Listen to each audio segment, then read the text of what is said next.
Good evening. Welcome to this week's edition of StormCast. I'm your host, Joey Pisani.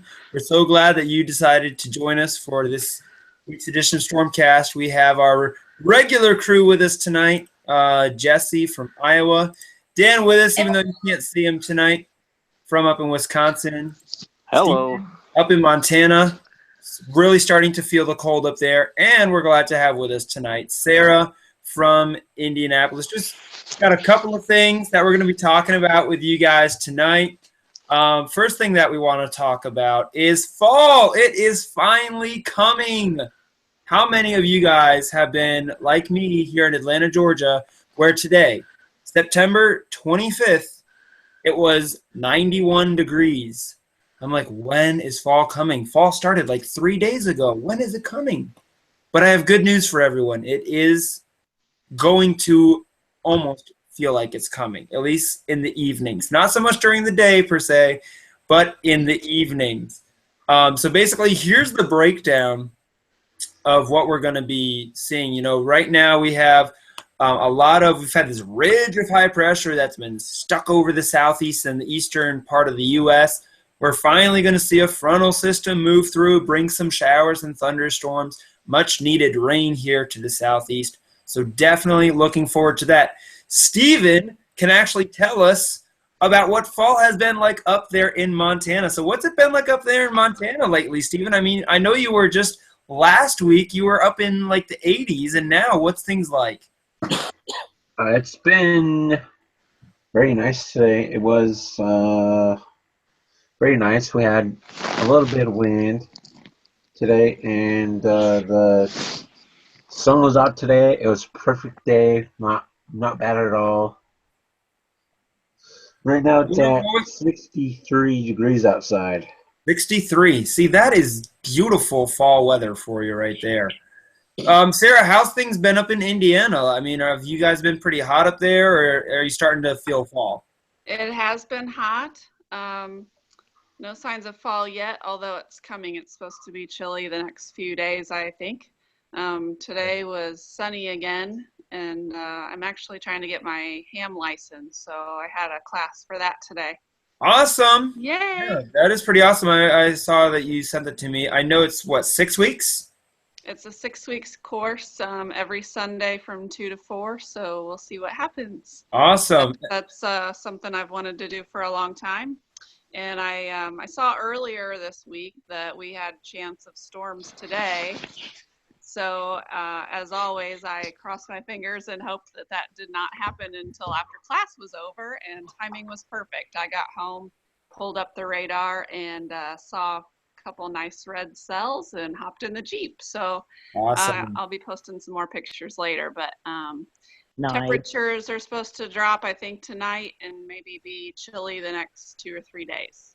Awesome. That is pretty awesome. Yeah, and for those of you that may, watch this, any storm pictures that you guys have, feel free to use the hashtag EWVLive. We'll pick those up, share them to our Facebook page, all that good stuff.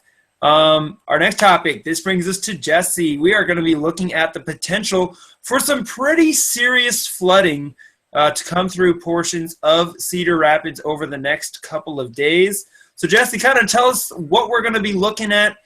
We see the Google map here showing the Cedar River, is it? Yep, that's the Cedar River, and the areas highlighted on there is the flood area that they are predicting. Wow, that's a good area. That is the downtown area of Cedar Rapids at this time. But as I zoom out, you can see that it does expand quite a ways. Oh, yeah, all those highlighted areas there is where they're expecting flooding. Yeah, it's definitely going to be. How much rain are they forecasting exactly? Believe it or not, none. So it's just from all this past rain and just kind of trickling down, huh? Yep, from the storms that we've had over the last couple weeks, couple days actually. Mm-hmm. Green, Iowa, back on Thursday had over a foot of rain. Yeah, I know. I saw it was like 13 inches or something like that. Yeah. So it's finally just kind of making its way down to the rivers and stuff like that. So definitely going to be a pretty serious situation there. And what are the road closures like there? Have you seen a lot of people out on the roads? I know you were trying to get into downtown the other day. So tell us what things have been like there. Downtown Cedar Rapids, all bridges from First Avenue to 16th Avenue are closed in both directions. All the streets downtown itself are closed. The only way in and out of town right now is the interstate, which is I-380, which goes north and southbound. All right, well, we're definitely going to be monitoring the situation there in Cedar Rapids over the next couple days. And Dan, I know you're with us. How's things been up in Wisconsin? I know last week when we talked, it was starting to cool down. So how have things progressed over this week? Well, you talk about fall starting to roll in, and you wouldn't know it today. It got up to about 80 degrees today, believe it or not. We had an SVR roll through my area earlier this afternoon. So earlier this week, well, I should say last week, it was starting to feel like fall a bit, but you wouldn't know it today. Today was more of a summer-type day up here in Wisconsin. Yeah, definitely. Well, hopefully in the next couple of days you'll see some of those cooler temperatures return. Another developing story that we're also watching, we're in the month of September, which is typically the peak of the Atlantic hurricane season, and we're going to have to watch a new invest that we have out here. This is Invest 97L, which could be a potential storm to develop somewhere in the Caribbean basin. The National Hurricane Center right now is actually giving this a 90% chance of formation over the next couple days. Let me give you a live look at what we're looking at here with Invest 97L. So there it is right there. You can see the high cloud tops associated with the deep convection of the thunderstorms. A lot of the convection is off to the north of the quote-unquote center. It doesn't really it's not very organized right now, but it is expected to develop over the next couple of days. NHC, saying that shower and thunderstorm activities associated with the low-pressure area is right now located about 1,300 miles east-southeast of the Windward Islands. Little organization has changed today, but environmental conditions are expected to be conducive for gradual development, and a tropical depression should form later this week as it moves west to northwest at about 15 to 20 miles per hour. The Windward Islands could experience some gusty winds and heavy rains later this week, and then we'll see interest shift to the south central Caribbean Sea, as well as the northern coast of South America. They all need to monitor the progress of this system. And you have to remember, just because we're getting later in the year doesn't mean that the threat of some pretty significant hurricanes is out of the question. When I was down in Miami, Florida, we had Hurricane Wilma that came through in October, which was a Category 3. It was actually at one point in time, the strongest hurricane ever recorded with pressure of like 887 millibars or something like that, something really low. That was before it hit the Yucatan Peninsula. So definitely going to have to keep an eye on the situation there in the Yucatan. So, Sarah, since you're our guest tonight, why don't you just kind of let us know, I know you've told me kind of what you do with, the Red Cross and all, so just kind of tell us a little bit about yourself and what you do in the Storm Chaser community. Okay, I'm not sure where to start. Usually people will ask me how I got started in storm chasing. All right, so what all led you into what you're doing today?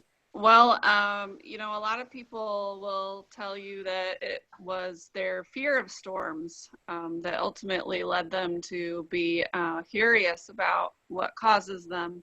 I was the opposite.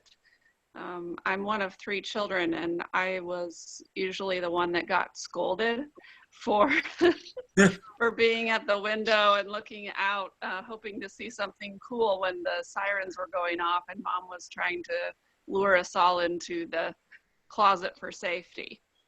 Wow. So I don't remember a time when I didn't like storms.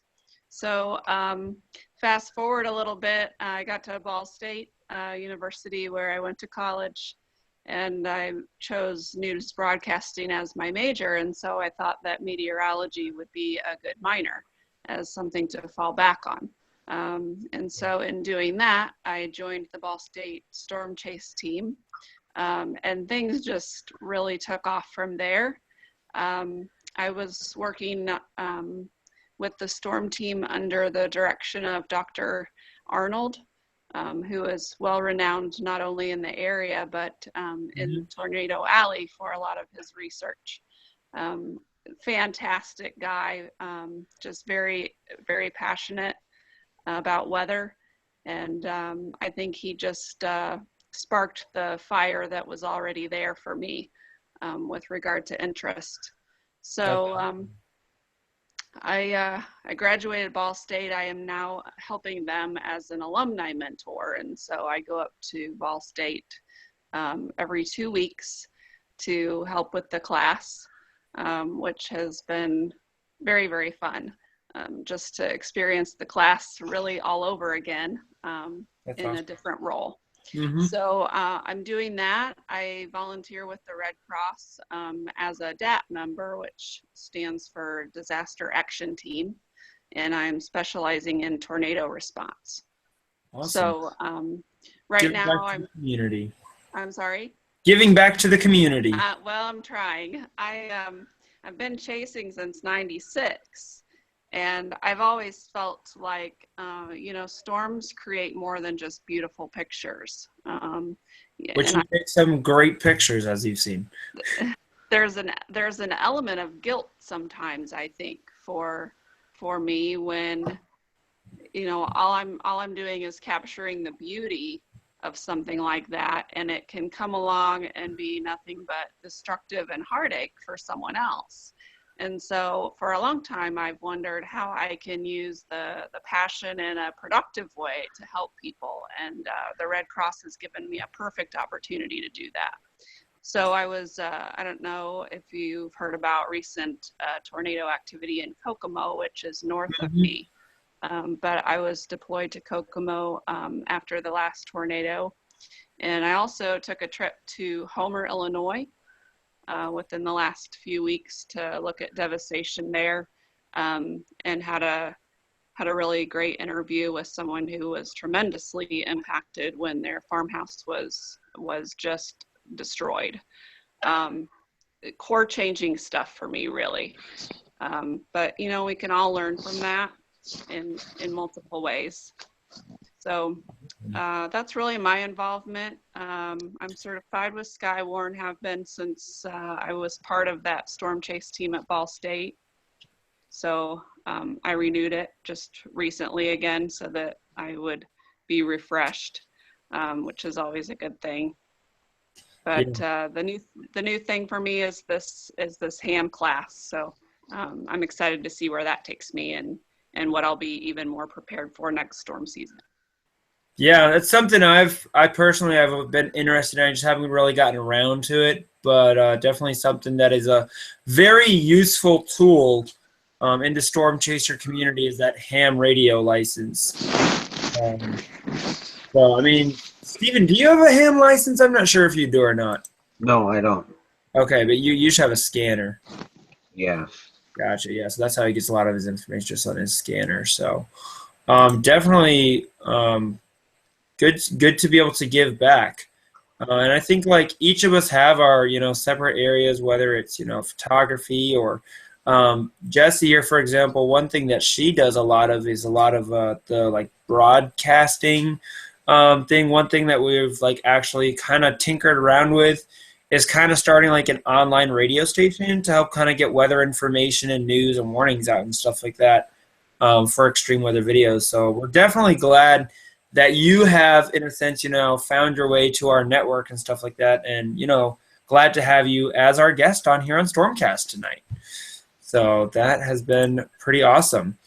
In other weather news, we're going to be looking at some of these Midwest storms kind of moving east.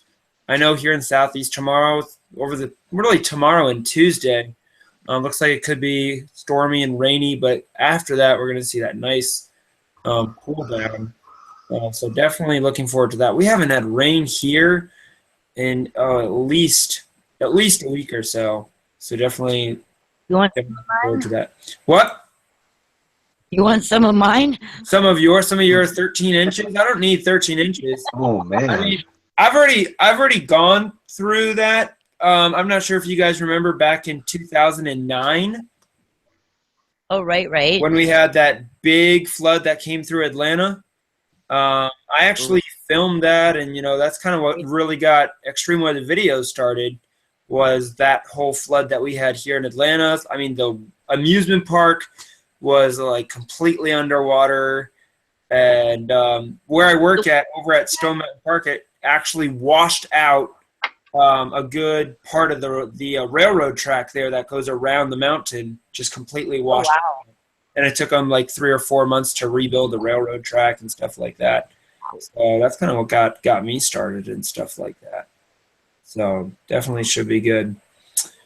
But again, be sure to join us every week. Sunday nights, usually around 10 o'clock, is when we do the Stormcast. And yeah, it looks like that's there. Yep. That's for you, dear. Yep. So you can see tomorrow 86, Tuesday 82, Wednesday 81. I mean, look at the low temperatures though. Lows are going to be dropping from 67 tomorrow night to in the 50s by mid-50s by Wednesday night. So definitely going to be a nice breath of fresh air here in Atlanta. So definitely looking forward to that. But we'll go ahead and give us our final, what we do at the end, Sarah, is we kind of do like a final comments thing before we, when we about to end the live broadcast, and we just kind of hang out afterwards. But final closing thoughts. I'll start. Definitely going to be keeping a close eye on the flooding situation in Iowa over the next couple of days. Definitely going to be could get pretty hairy up there. And also looking forward to some cooler weather here in the Southeast. Steven, what are your closing thoughts for this week's edition of Stormcast? Well, I hope everybody has a good week. I got some good temperatures coming this week, so I'm pretty happy about that. Haven't gotten any snow up there yet, huh? No snow in our city. It's been up in the mountains these days, so yeah, we're just waiting for our first snowfall to start. Yeah, I know. I've seen up in Rocky Mountains, some of the other mountains, they're already starting to get some snow up there. So I'm sure you'll be getting it here. When do you typically get your first snow? In October? Somewhere around there, yeah.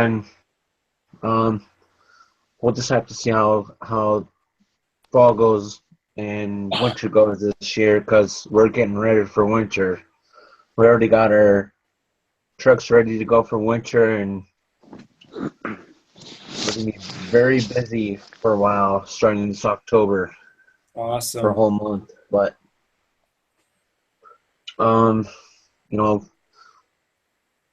the Red Cross people out there, they're very, very nice people. I mean, I had to deal with Red Cross before because of fires and everything that I've been on. And they do a great job. I mean, I've seen it done, and I thank Sarah for being on the Red Cross in Indianapolis. I mean, she probably loves what she does for them, and everything like that.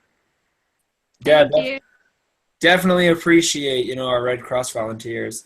All right, Sarah, what are your closing thoughts for this week? Definitely glad to have you on with us.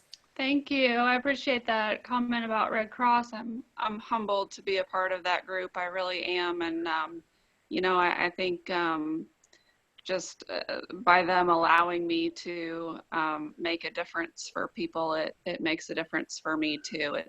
It's amazing what it does for a person to give back. So it's something that I just wish I had done sooner. Closing remarks. I guess, I'll admit quickly that I'm not a huge fan of winter. So when you're excited about the temperatures dropping, I'm not. Yeah, temperatures dropping means storms are going away. So I totally understand. It does. But I'm, you know, For me, I'm right there with you too, Sarah. for me, it's dreading that several month period of withdrawal and not being able to go out. So, thinking of some things I can have on the back burner as projects when there's snow outside. I think having my ham license will be really fun. So hopefully that'll be something newly acquired for next spring season. I'm also planning maybe to have a Oklahoma trip sometime in the near future. So I've got some things that I'm looking forward to, and wintertime is a good time to have a few months to prepare for things come springtime. So Yeah. I suppose in a way it's good because it gives me some time to really think about what I want to get done in the next few months. Awesome. Suggestion for you if you're looking for something to do for winter, it would be awesome to see you out at ChaserCon in Denver, Colorado in January.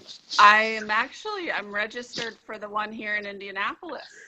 When is that? It's in November. Oh, So I'm really excited for that, and I can, of course, pass along any information that I get here. I'm not sure how the one in Denver differs. Maybe it's more of like, I guess, the national one that a lot more people go to. Like, I mean, you'll see, Dr. Greg Forbes and people like that go out to it typically. It's the one that Tim and Paul Samaras, I think, were kind of really the original founders of it. So it's in its 10th year. And since it's the 10-year anniversary, they're actually sending it back home to where it all started in Denver, Colorado. Gotcha. That'll be exciting. I'm planning on trying to make it out there myself, so and representing extreme weather videos in the process. So it's going to be exciting. Yeah, awesome. All right, Jesse, it has come to you, my friend. Well, if time permits tomorrow, I'm going to try to get out and maybe shoot some video of the flooding. But, just if anybody is out there that's in the Cedar Rapids, Iowa area, please be safe. Make sure you have alternative routes to get about downtown, because from what I'm seeing, all the downtown streets are closed at this time. And winter is not my favorite time of year, yet I live in Iowa where we get snow. Yeah, you'll get a lot of snow up there for sure. Stop yelling at me in that tone of weather. All right. And Dan, what are your closing thoughts? I know we can't see you tonight, so we must seeing that wonderful. Well, yeah. I am here. No, I've been just listening. No. Well, like we kind of talked about last week a little bit, just kind of looking forward to that second surge of severe weather season that hits us in fall with the changing of the temperatures. And I know, Joey, you and I talked about it a little bit off air, that there may be a blog in the works talking about that. So look for that maybe on the website. I don't know. Don't mean to put you on the spot there, but Yep. I know that was something that we talked about. And talking about winter, guess what is exactly 3 months from today? Oh, The start of winter. Christmas. Oh, Christmas. You're right. We are not that far. So. Yeah, so speaking of which, excellent that you brought that up, Dan, because I'm sure that everyone needs some sort of Christmas gift for their weather enthusiast friend. So, Jesse, can I use you as an example? Sure. If we know it's going to be cold this Christmas, guys, and you want something to stay nice and warm in, so may I recommend you go and get yourself an all-new Extreme Weather Videos hoodie. They are available. Just go to our website, click on the Shop Now link, and you can buy it. It comes in like 4 or 5 different colors. Has our logo right there on the front, Extreme Weather Videos, and then, invite you to become a part of our networks as we're a member of the Weather Ready Nation. We're an ambassador forum. You can join our network by applying online at extremeweathervideos.com. Applications are still open, and we are taking applicants at this time. So just if that doesn't do it for you, and you're still cold, that still doesn't warm you up just enough, try pouring a nice cup of hot chocolate or hot cocoa in a brand new Extreme Weather Videos mug that you can also get online as well. Exactly. I mean, we're taking care of you guys this Christmas, for all your Christmas shopping needs. We are only thinking of you. Exactly. So be sure to check that out as well. But definitely good to have everyone on with us. And for all of us from Extreme Weather Videos, we'll see you live next Sunday night at 10 o'clock for StormCast. Stay safe, everyone, and thanks for tuning in.